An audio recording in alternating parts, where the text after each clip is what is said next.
Kiki Amalia resmi dinikahi Agung Nugraha dengan mas kawin 50 gram logam mulia. Kiki Amalia menggelar akad resepsi pernikahan di Hotel The Ritz-Carlton, Mega Kuningan, Jakarta Selatan pada Minggu 27 November hari ini.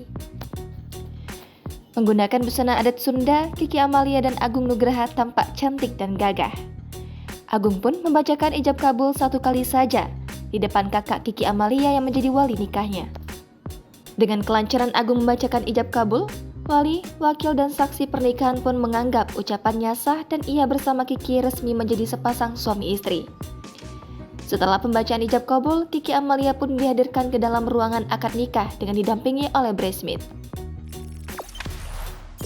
Jangan lupa subscribe, share, komen, dan like ya!